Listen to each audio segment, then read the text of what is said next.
तहसाने का रास्ता बंद होने से ट्यूब लाइटों पर कोई असर नहीं पड़ा। उसकी वजह शायद ये थी कि नूरे ने स्विच ऑन कर दिए थे। इस वसी वरीद कमरे में दीवारों के साथ शीशे की अलमारियां बनी हुई थी और इन अलमारियों में यून के पैकेट भरे हुए थे। समीना के ख्याल में हर पैकेट 5 किलो का जरूर होगा। उस हिसाब से वो ईरवन 2 टन से भी ज्यादा हो सकती थी। लाहौर हाजी अब्दुल्ला का हेडक्वार्टर था, यहाँ से पूरी दुनिया को माल सप्लाई होता था। ये तो एक गोदाम था, हो सकती इस तरह के और भी कई गोदाम हो जो इसी तरह ईरवन से बड़े हुए हो। शाहपरी भी हैरान नजरों से अलमारियों को देख रही थी। वो अपने साथी को मुखातिब करते हुए कह रहा था, कैसी रही हमारी ये चाल, गुंडों से बचकर पनाह लेने के लिए हमारे डेरे पर आई थी। इन्हें पता नहीं था कि हम उनसे भी बड़े उंडे हैं। आज की रात तो जश्न मनाएंगे। काबू ने हंसते हुए जवाब दिया, ताजा माल है, मजा आ जाएगा। अपन तो गलियों में फिरने वाली फकीरनियों पर ही गुजारा करते रहे हैं, मगर इनको देखो कैसी चमक रही हैं। हाँ, जिंदगी में पहली बार ऐसी चीज मिली है। आज तो वाकई जश्न मनाएंगे। नूरे ने भी हल्का सर क्या लगाया, फिर समीना की तरफ देखते हुए बोला, आज तुम लोगों को पता चलेगा कि आधी रात को अकेले घर से निकलने का क्या नतीजा निकलता है। क्या मतलब, क्या चाहते हो तुम लोग? समीना को ज्यादा अंदाज में हटलाई, तुम तो खुद सियानी हो, तुम्हें समझ लेना चाहिए कि हम क्या चाहते हैं। दूरे ने हंसते हुए कहा, शराफत से हमारी बात मान लो। हंसी खुशी राजी हो जाओगी तो बाद में हम तुम्हें तुम्हारे घर भी छोड़ आएंगे। दही शमीना को ज्यादा अंदाज में पीछे हटते हुए बोली, तुम लोगों ने हमारे साथ धोखा किया है, हमें छोड़ दो। कैसे छोड़ दें बीबी? दूरा भी आगे बढ़ते हुए बोला, जिंदगी में पहली बार तो ऐसी चीज मिली है, कैसे छोड़ दें? हम शोर मचाएंगे। शमीना ने धमकी दी, इससे क्या होगा? दूरे ने कहा, जितना मर्जी चीज लो, तुम्हारी आबादी इस तय जाने से बाहर नहीं जाएगी। शाहपरी भी मिन्नत समाजित करती हुई पीछे हट रही थी और ताफू ने उसे घेर कर दीवार से लगा दिया था। शाहपरी के लिए अब पीछे हटने की जगह नहीं थी। उसने एक तरफ हटना चाहा, मगर ताफू शिकारी कुत्ते की तरह उस पर जपता था, लेकिन शाहपरी झुकाई देकर नीचे बैठ गई। दूसरी तरफ समीना भी कुछ ऐसी सूरतियां से दो चार थी। दूरे ने समीना पर छलांग लगाई तो बड़ी फुर्ती से झुकाई देकर एक तरफ हट गई। उसके साथ ही वो चीखी थी, एक्शन शाहपरी! और वे दोनों ने बैक वक्त अपनी अपनी शलवार के नेफों में उड़ते हुए पिस्तौल निकाल दिए। बस अब खत्म हो गया तुम लोगों का ड्रामा। समीना नूरे को पिस्तौल की जद पर लेते हुए बोली, तुम समझे कि हम वाकई गुंडों से बचने के लिए यहाँ आई थी, और जब तुम धोखे से हमें तहखाने में ला रहे थे तो हम कुछ नहीं समझी थी। हम तो खुद इस तहखाने में आना चाहती थी और तुम लोग बड़ी आसानी से हमारे जाल में फंस गए। कौन हो तुम लोग? नूरे ने कहा। उनके हाथों में पिस्तौल देखकर उसका चेहरा एकदम पीला पड़ गया। तुम्हारी मौत, समीना ने कहा, लेकिन नहीं, हम तुम्हें कुछ नहीं कहेंगी। हमारा मामला तो हाजी अब्दुल्ला से है। तुम लोग तो उसके मामूली कारिंदे हो, तुम्हें जिंदा रखा जाएगा ताकि तुम लोग हाजी को बता सको कि यहाँ कौन आया था। समीना? नूरा इखलाया।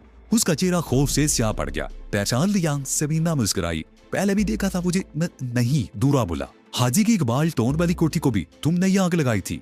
हाजी ने हमें होशियार कर दिया था, मगर फिर भी हम धोखा खा गए।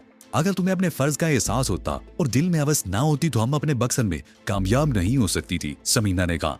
अब बाजी की इस गोदाम का हाल भी इकमाल टोन वाली कोठी जैसा होगा और अरबों रुपए मानित की ये हिरवन चंद मिनट में धुआं बनकर उठ जाएगी। हाथ उठा लो और दीवार की तरफ मुंह करके खड़े हो जाओ। उन दोनों ने हुक्म की तामील में देर नहीं लगाई। तहजाने में रस्सियां भी मौजूद थी और उन्हें बांधने में समीना पर जरा भी दुश्वारी पेश नहीं आई। उन दोनों ने मुजाहमत भी नहीं की थी। समीना वो खौफ इस तरह उनके ज़हन को लपेट में ले चुका था कि वो मुजाहमत कर ही नहीं सके थे। शाहपरी, समीना उन दोनों को बांधने के बाद सीधी होती हुई बोली, तुम यहीं रुको, मैं उस्मान को बुलाकर लाती हूँ। उसने दीवार के सुराग में हाथ डालकर एक कुंडे को घुमाया। ऊपर वाले कमरे के फर्श का वो हिस्सा नीचे आ गया। तहसाने से बाहर आकर समीना मोहतात अंदाज में चलती हुई तबीले के फाटक के पास आ गई। फाटक की ओर ने रुककर उसने 2 गुड़ियां ऊँटों पर डालकर सीटी बजाई और इंतजार करने लगी। चंद देर बाद इंस्पेक्टर उस्मान वहां आ गया। समीना उसे तहखाने में ले आई। अलमारियों में भरी हुई हिरवन देखकर उसकी आंखों में चमक उभर आई। नूरा तो देखकर वो चौंक गया। दूरा भी अजीब सी नजरों से उसी की तरफ देख रहा था। उस्मान ने समीना के हाथ से पिस्तौल ले लिया और उसकी नाली नूरे की खोपड़ी पर रखकर त्रैगर दबा दिया। नूरे के सर से खून की बार बह निकली। उसने 1-2 झटके लिए और खत्म हो गया। ये क्या किया तुमने? समीना ने उसे घूरा। ये मुझे जानता है और अच्छी तरह पहचानता है। इंस्पेक्टर उस्मान ने उसके कान में सरगोशी थी। फिर वो ताफू की तरफ देखते हुए बारोब लहरे में बोला, मुझे जानती हो तुम कि मैं कौन हूँ? नहीं जी, ताफू ने जवाब दिया। वो नूरे का हाजिर देख कर काम उठा था। मुझे बत मारे जी, मेरे निक्के दिक्के बच्चे हैं। तुम्हें उन लोगों के निक्के दिक्के बच्चों का ख्याल नहीं आता जिन्हें तुम लोग बेदर्दी से मौत के घाट उतार देती हो? इंस्पेक्टर उस्मान ने ठोकर मारते हुए था, इसके साथ उलझकर वक्त जाया मत करो। समीना ने उस्मान को टोक दिया। हमें अपनी कार्रवाई मुकम्मल करके यहाँ से निकल जाना चाहिए। समीना चंद लम्हों को खामोश हुई, फिर बात जारी रखते हुए बोली, तुम बाहर जाओ और टूटा फूटा फर्नीचर और लकड़ियां वगैरह नीचे फेंकते रहो।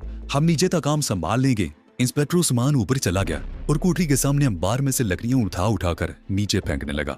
उसमें टूटा फूटा फर्नीचर, ज्यादातर टूटे हुए तांगे और दरख्तों की खुश्क लकड़ियां थी। समीना और शाहपरी वो लकड़ियां उठा उठाकर अलमारियों के साथ साथ ढेर करती रहीं। उन्हें इस काम में तकरीबन 1 घंटा लग गया और इस 1 घंटे के दौरान हिरवन के पैक्टों से भरी हुई खार अलमारी के साथ अच्छी खासी लकड़ियां जमा हो चुकी थी। समीना और शाहपरी ने दूल्हे की लाश और रस्सियों से बंधे हुए ताफों को उठाकर चबूतरे पर डाल दिया और लिफ्ट को ऊपर भेज दिया। उस्मान ने दूल्हे की लाश को उठाकर एक तरफ डाल दिया और ताफू को भी पैर से धक्का देकर एक तरफ गिरा दिया। उस्मान, माचिस नीचे फेंको, समीना ने ऊपर देखते हुए था। इंस्पेक्टर उस्मान ने जेब से माचिस निकालकर नीचे फेंक दी। समीना ने शाहपरी को इशारा दिया और वो लिफ्ट वाले चबूतरे पर खड़ी हो गई और समीना आगे बढ़कर अलमारियों के सामने लकड़ियों को आग लगाने लगी। लकड़ियों के साथ जगह जगह पतली शाखों वाली खुश्क झाड़ियां भी रखी थी। उन झाड़ियों ने फौरन ही आग पकड़ दी। समीना ने 5-6 जगहों पर आग लगा ली थी जो आहिस्ता आहिस्ता फैलने लगी थी। समीना ने दीवार के सुराग में हाथ डालकर लिफ्ट के मैकेनिज्म को हरकत दी, लेकिन उस चबूतरे ने अपनी जगह से हरकत नहीं की। वो मैकेनिज्म को बार बार हरकत देती रही। समीना का दिल उछलकर हल्क में आ गया। बार बार कोशिश के बावजूद वो चबूतरा टस से मस नहीं हुआ था। तहखाने में आग तेजी से फैल रही थी और धुआं बढ़ रहा था। आग की तपश से एक अलमारी का शीशा चिटक कर गिरा तो चन्नाके की आवाज से शाहपरी भी बदहवास हो गई। इंस्पेक्टर उस्मान भी ऊपर से लिफ्ट के मैकेनिज्म को बार बार हरकत दे रहा था, लेकिन मकसद पूरा नहीं हो रहा था। इसे छोड़ दो उस्मान, हमें हाथ से पकड़कर ऊपर खींचो, जल्दी करो, आग फैल रही है, समीना ने ऊपर देखते हुए कहा। उस्मान ने झुककर समीना का हाथ पकड़ दिया और उसे ऊपर खींचने लगा। ऊपर आकर समीना एक तरफ खड़ी हो गई और लंबे लंबे सांस लेने लगी। उस्मान एक बार फिर झुककर शाहपरी को ऊपर खींचने लगा। शाहपरी भी ऊपर आ गई। जल्दी करो, कुछ लकड़ियां तहखाने के अंदर फेंक दो ताकि आग मजीद फैल जाए, समीना ने कहा। वो तीनों लकड़ियां उठा उठाकर तहखाने में फेंकने लगे। यहाँ तक कि रास्ते वाली खला भी लकड़ियों से बंद हो गई। बीजे से ये लकड़ियां आग पकड़ती तो तबीले का ऊपर वाला हिस्सा भी आग की जद में आ जाता। उन्होंने कोठरी में भी बहुत सी लकड़ियां फेंक दी थी। मैं दोपहर को बुलाती हूँ और तुम इसे उठाकर फाटक के पास ले आओ उस्मान, समीना ने तावू की तरफ इशारा करते हुए था और दौड़ती हुई तबीले के फाटक के करीब चली गई और पैरी की तरह 2 मुड़ियां मुंह में डालकर सीटी बजाई। सिर्फ 2 मिनट के अंदर अंदर तफैल गाड़ी लेकर वहां पहुंच गया। उसकी हेडलैम्प्स और बत्तियां भी बुझी हुई थी। बिकी खोल तफैल, जल्दी करो, समीना ने कहा और अंदर की तरफ दौड़ लगा दी। इसी दौरान इंस्पेक्टर उस्मान ताबू को उठाकर वहां ले आया था। तफैल ने डिक्की खोल दी। उस्मान ने ताबू को डिक्की में ठूंस कर ढकना बंद कर दिया। फिर वो और तपैल मिलकर नूरे की लाश उठाकर ले आए और उसे तबीले के सामने सड़क के दूसरे किनारे पर डाल दिया। इसी दौरान समीना और शाहपरी तार की पिछली सीट पर बैठ चुकी थी। इंस्पेक्टर उस्मान ड्राइविंग सीट पर बैठ गया और तपैल दूसरी सीट पर। समीना ने मुड़कर देखा। तहखाने वाली कोठी से धुआं निकलना शुरू हो गया था, जिसका मतलब था कि तहखाने में आग फैल रही थी। उस्मान ने यू टर्न लिया और कार को चौक की तरफ मोड़ दिया। चौक पर सिगरेट और चाय की दुकानें बंद हो चुकी थी और यहाँ मुकम्मल सन्नाटा था। उस सड़क से निकलने वाली एक सड़क तुहाक नवाज रोड थी, जो बागबानपुरा से होती हुई शालीमार तक चली गई थी। सामने वाली सड़क कुछ आगे जाकर जीटी रोड से मिल गई थी और दाईं तरफ वो सड़क थी जो घोड़े शाह और चाह मीरा की तरफ चली गई थी। वो लोग उसी सड़क से आए थे। चौक से उस सड़क की तरफ एक घाटी सी बनी हुई थी। उस्मान ने उस तरफ कार मोड़ दी। घाटी पर थोड़ा ही आगे सड़क के किनारे एक छोटी सी पुलिस चौकी थी। ये जो कि एक मकान में बनी हुई थी। इस वक्त रात का एक बरने वाला था। चौकी के दफ्तर वाले दरवाजे के बाहर अगरचे एक बल्ब रोशन था, लेकिन दरवाजा बंद था। उस्मान ने चौकी से 10-12 गज आगे निकलकर कार रोक ली, बीच उतरा और डिक्की में ताबू को निकालकर सड़क के किनारे पर डाल दिया और दोबारा स्टीयरिंग के सामने बैठ गया। दूसरे ही लम्हे कार तूफानी रफ्तार से सड़क पर दौड़ने लगी। उन्हें अपने ठिकाने में पहुंचने में ज्यादा देर नहीं लगी। शारिंग वगैरह उनके इंतजार में जाग रहे थे, अलबत्ता मरियम अपने कमरे में सो रही थी। बहुत देर लगा दी तुमने, हम तो परेशान थे, लेकिन उनकी तरफ देखते हुए कहा। हाँ, कुछ देर तो हो गई, लेकिन हम ताम अधूरा छोड़ना नहीं चाहते थे, समीना ने मुस्कुराते हुए कहा। तुम दोनों के बिखरे हुए बाल देखकर अंदाजा होता है कि कुछ दुश्वारी पेश आई थी, शारे ने बारी बारी समीना और शाहपरी की तरफ देखते हुए कहा। दुश्वारी? वो तो हमने खुद पैदा की थी, समीना ने मुस्कुराते हुए कहा। हाजी के सिर्फ 2 गुंडे वहां मौजूद थे, जिन्हें काबू में करने के लिए हमें कुछ ड्रामा करना पड़ा। इसके अलावा और कोई दुश्वारी तो पेश नहीं आई। काम हो गया, नौलखे ने कहा। जाहिर है, समीना मुस्कुराई। उसके बगैर तो हम वापस भी ना आते। अब तक तो उस इलाके में क़यामत बर्पा हो चुकी होगी। इस मर्तबा तो आज ही यकीनन पागल हो जाएगा। वहां कितना माल था? शारिक ने सवालिया निगाहों से उसकी तरफ देखा। माल? समीना एक बार फिर मुस्कुराई। मेरे ख्याल में कम अज कम 2 टन हेरोइन तो जरूर होगी। अब तक धुआं बनकर उड़ चुकी होगी और उस जहरीले धुएं का आम लोगों पर जो असर होगा उसका मुझे अफसोस है, लेकिन मुझे उम्मीद है कि ये धुआं लोगों को ज्यादा नुकसान नहीं पहुंचाएगा। 2 टन? शारिक लेने में हैरत थी। इसीलिए तो कह रही हूँ आज इस मर्तबा जरूर पागल होगा, समीना ने कहा। मेरा क्या है, आपने चाय तो जरूर पियेंगे। करीम खड़ी हुई रजिया ने उन सब की तरफ देखते हुए कहा, हाँ भाई, इस वक्त तो वाकई चाय की तलब महसूस हो रही है। उस्मान ने जवाब दिया। रजिया बावर्ची खाने चली गई और आधे घंटे बाद सबके लिए चाय बनाकर ले आई। चाय के दौरान वो सूरतियाल पर तबसरा करते रहे। 2:30 बज गए। इंस्पेक्टर उस्मान ने घर जाने का इरादा वायर किया तो शारिक ने उसे रोकेगा। इंस्पेक्टर उस्मान फौरन ही रुकने पर तैयार हो गया। आओ मैं तुम्हें कमरा दिखा दूं, आराम से सोते रहना, कोई तुम्हें डिस्टर्ब नहीं करेगा, समीना ने कहा और उस्मान को ऊपर की मंजिल के कमरे में ले आई और बत्ती जला दी। ये कॉर्नर का कमरा था और इसमें 2 तरफ खिड़कियां थी। इंस्पेक्टर उस्मान दरवाजे में खड़ा समीना की तरफ देख रहा था। समीना इस वक्त कमरे के अंदर थी। जब वो बाहर निकलने लगी तो उसका कंधा उस्मान के कंधे से कतरा गया। समीना ने मुस्कुराकर और उसकी तरफ देखा और बाहर निकल गई। वो बिस्तर पर लेट गया और जल्दी नींद की आगोश में पहुंच गया। हाजी को ये इतला रात 2 बजे मिली थी। उसके खिलाफ अवाम का गुस्सा सर्द पड़ गया था और अवामी मुजाहरे भी खत्म हो रहे थे। उसे अपने आदमियों से सूरतियाल के बारे में मुसलसल इतलात मिल रही थी। वो अगर चाहता तो अपनी किसी कोठी में जा सकता था, लेकिन एहतियातन वो वसनपुरे वाले उसी मकान में मुकीम था। वो इस वक्त सो रहा था। टेलीफोन उसके बेड के करीब ही रखा हुआ था। उसकी आंख दूसरी घंटी पर ही खुल गई थी। कमरे में सब्ज रंग का नाइट बल्ब जल रहा था। पहले वो ख्वाबीदा सी नजरों से इधर उधर देखता रहा। फिर तीसरी घंटी बजी तो उसने हाथ बढ़ाकर रिसीवर उठा लिया और फिर दूसरी तरफ से जो कुछ कहा गया उसे सुनकर हाजी के होश उड़ गए। वो गैर शऊरी तौर पर एक झटके से उठकर पलंग से उतरकर खड़ा होगा। ये सब कुछ कैसे हुआ? तुम लोग कहाँ मर गए थे? हाजी दाड़ा। मैंने और शौकत ने 10 बजे डेरे का चक्कर लगाया था जनाब, दूसरी तरफ से कहा गया। उस वक्त सब ठीक था जनाब। नूरा और ताफू कमरे में हुक्का पी रहे थे। हम चंद मिनट उनके पास बैठे थे। पता नहीं ये सब कुछ कैसे और कब हो गया। मैं शोर की आवाज सुनकर बाहर निकला। उसी वक्त 2 आदमी में आग लगने की तरह देने के लिए चौकी आए थे और जब मैं चौकी से बाहर निकला तो दरवाजे से चंद फुट के फासले पर नूरे की लाश पड़ी थी। वो नसियों से बंधा हुआ था और उसे सर पर गोली मारकर हलाक किया गया था। बोलते रहो, मैं सुन रहा हूँ। हाजी उसके खामोश होने पर चीखा। मैं अपने सिपाहियों को लेकर जाए बगुआ पर पहुंचा तो आग बेकाबू हो चुकी थी।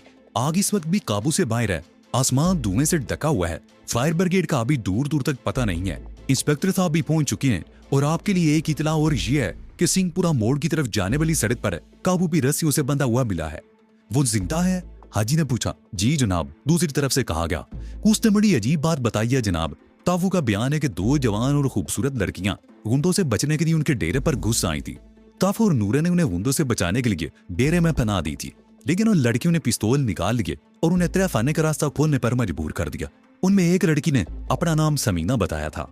यकीनन वही होगी, हाजी गुर्राया। उसके अलावा दुनिया की किसी लड़की में इतनी जुर्रत नहीं है कि हाजी के डेरे में कदम रख सके। उसके साथ 2 आदमी भी थे, दूसरी तरफ से तहाबिया। उनमें से एक आदमी बाद में तहखाने में आया और उसने नूरे को गोली मारकर हलाक कर दिया। समीना ने पूछा कि उसने गोली क्यों मारी तो उस शख्स ने कहा था कि नूरा उसे पहचानता है। ओह, ये कौन हो सकता है? हाजी चौंक गया। आपके अंदर का ही कोई आदमी होगा जनाब, दूसरी तरफ से कहा गया। ताबू कहाँ है? हाजी ने पूछा। पुलिस की तहवील में जनाब, इंस्पेक्टर साहब भी आ चुके हैं और उससे मामले की पूछगछ कर रहे हैं। खत्म कर दो उसे, उसकी जबान पर मेरा नाम नहीं आना चाहिए, समझे? हाजी के लहजे में बेड़िए जैसी हुर्राहट थी। अब ऐसी कोई कोशिश करना बेकार है जनाब, दूसरी तरफ से कहा गया। क्यों? क्या उसने आबे हयात पी लिया है? हाजी चीखा। वो बाकायदा पुलिस की कस्टडी में है और आप तो अखबार वालों को जानते ही हैं। मेरी समझ में नहीं आता कि अखबार वालों को ऐसे वाकयात की इतला कैसे मिल जाती है। इस वक्त भी कम से कम 7 प्रेस रिपोर्टर और फोटोग्राफर उस जगह मौजूद हैं और उन्होंने ताबू से उगलवा लिया है कि डेरा आपका था और तहखाने में 1.5-2 टन के लगभग हीरोइन रखी हुई थी। कुत्ते का बच्चा, हाजी गुर्राया। खत्म कर दो उसे, हर सूरत में खत्म कर दो। यह मुमकिन नहीं है जनाब, दूसरी तरफ से कहा गया। इकबाल टाउन वाले केस में आपके आदमियों को थाने के अंदर खत्म कर दिया गया था, जिसके नतीजे में ना सिर्फ थाने का पूरा अमला बल्कि डीएसपी तक को मुअत्तल कर दिया गया था। हमारे इंस्पेक्टर साहब को शायद पहले ही से इस बात का शुबा था कि इसको खत्म करने की कोशिश की जा सकती है। इस तरीके उन्होंने ताफू को कड़ी हिफाजत में रखा हुआ है और किसी को उससे मिलने की इजाजत भी नहीं है। इंस्पेक्टर साहब ने डीएसपी और एसपी साहब को इतला दे दी है, वो लोग भी अब पहुंचने वाले होंगे। ठीक है, इंस्पेक्टर से कहो मुझसे बात कर ले, हाजी ने कहा। इंस्पेक्टर साहब तो जाए बगुआ पर ही हैं जी, मैं उन्हें आपका पैगाम दे देता हूँ, दूसरी तरफ से कहा गया। और उसके साथ ही लाइन बेजान होगी। हाजी ने रिसीवर पटक दिया और दरवाजे पर आहट सुनकर उस तरफ मुड़ गया। उसका मेजबान शफकत दरवाजे में खड़ा था। किसका फोन था हाजी साहब? शफकत ने पूछा। क्या हुआ, बड़े गुस्से में आप? वो लड़की समीना, हाजी गुर्राया। वो मुझे मिल जाए तो मिल जाएगी तो गुस्सा उतारेंगे ना। शफकत ने उसकी बात काट दी। वो तो छल्लावा बनी हुई है, छल्लावा। अब क्या किया उसने? आपकी बातों में मैंने ताफू का नाम सुना था। उस लड़की ने सिंहपुरा वाले डेरे को आग लगा दी है। 2 टन एवन जलकर लाख हो गई है। ये लड़की तो मुझे वाकई तबाह करके छोड़ेगी। जब तक समीना और शारक खत्म नहीं हो जाते मैं सुकून से नहीं बैठूंगा, हाजी बोला। सिंहपुरा वाले डेरे की तबाही का सुनकर शफकत भी उछल पड़ा। एक बात है हाजी जी, शफकत उसकी तरफ देखते हुए बोला। शारक को अफगानिस्तान भेजने के बाद उसकी माँ और बहन को इकबाल टाउन वाली कोठी से निकालने का फैसला किया था, तो मैंने उसी वक्त आपको मना किया था कि कोई ऐसा फैसला ना करें जिसके बाद पछताना पड़े, लेकिन आपने मेरी बात नहीं मानी और अब ये सब कुछ उसी का नतीजा है। वो दोनों पे दर पे हमें नुकसान पहुंचाते चले जा रहे हैं और हम हैं कि अभी तक उनका कोई सुराग तक नहीं लगा सके।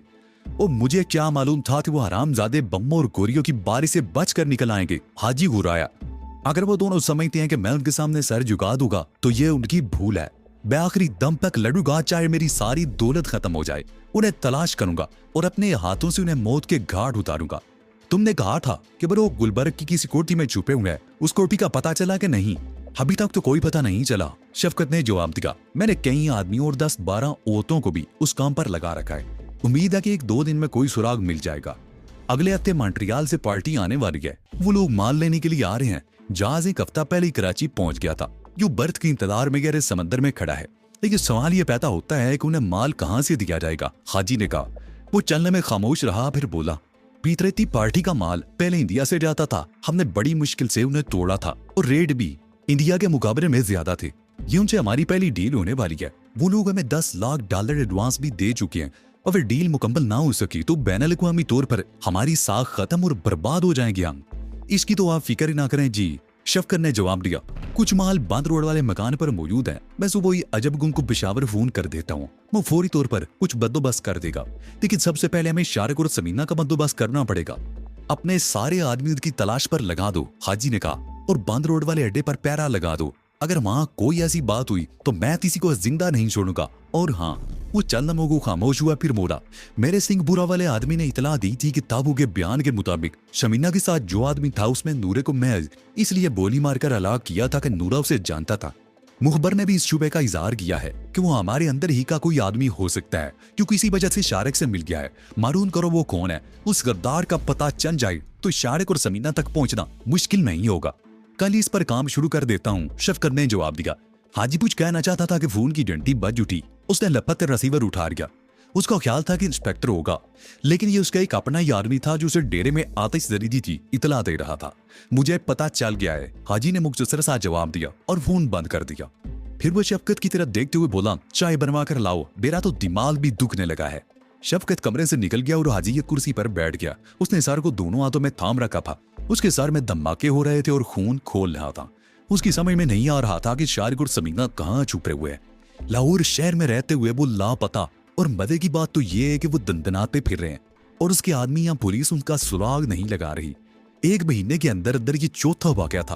पहले समनबाद वाली कोठी जलाकर राख कर डाली गई थी, फिर उसके आदमियों से 3 करोड़ मालियत का सोना छीन लिया गया था और उसके बाद अहम आदमियों को भी मौत के घाट उतार दिया गया था। उन दोनों वाकयात में शारिक भी शरीक था। फिर शारिक ने यह ड्रामा किया कि गुलबर्ग में अपनी ही कोठी को आग लगाकर रोपोश हो गया। उसने ये ताजर देने की कोशिश की थी कि वो और समीना उस आग में जलकर राख हो चुके हैं। लेकिन फिर टैक्सी के हादसे वाला वाकया पेश आया और ये इंकिशाफ हुआ कि उस हादसे में जख्मी होने वाला शारिक था, लेकिन वो हॉस्पिटल से पुरस्रार तौर पर गायब हो गया और पूरे शहर की पुलिस उसका सुराग नहीं लगा सकी थी। हाजी ने मुल्तान रोड वाली हवेली से शारिक के माल पर कब्जा किया था और वह बहुत खुश था कि शारिक को नीचा दिखाने में कामयाब हो गया है। लेकिन तीसरे दिन समीना ने ना सिर्फ उस माल को उसकी कोठी में उड़ा दिया था और उसके बाद आज उसकी अरबों डॉलर मालियत की हीरोइन धुएं में उड़ा दी थी। समीना हाजी दांत रगड़ कर रह गया। उसे कैसे पता चला कि बोगीवाल के कब्रिस्तान वाले तवीले में कोई तय खाना है और उस तय खाने में हीरोइन भरी हुई है और उसके साथ दूसरी लड़की कौन है और उन्हें उस अड्डे के बारे में मालूमात फराहम करने वाला कौन है। हाजी के पुलिस वाले मुखबर ने बताया था कि समीना के साथ उस कार्रवाई में हिस्सा लेने वाला हाजी ही के गिरोह का कोई आदमी हो सकता है। इस बात की तस्दीक इस तरह भी होती थी कि उसने नूरे को महज इसलिए गोली मारी थी कि वो उसे जानता था और उसे ये डर पैदा हो गया था कि अगर नूरे को जिंदा छोड़ दिया गया तो वो उसे शनाख्त कर लेगा। इसका मतलब था कि वो कोई गिरोह ही का आदमी था। हाजी को अब दूसरे ठिकानों की फिक्र थी जिनमें अरबों डॉलर का माल भरा हुआ था। उस माल में असला भी था और हीरोइन भी। सबसे ज्यादा माल बंद रोड वाले अड्डे पर था जहां 2 आदमी 24 घंटे मौजूद रहते थे।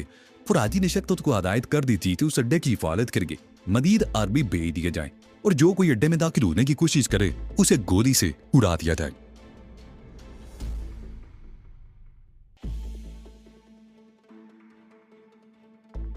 तो ये थी आज की स्टोरी। आपको ये वीडियो कैसी लगी कमेंट में बताएं और हमारा चैनल सब्सक्राइब कर दे, साथ ही बेल आइकन भी दबा दें।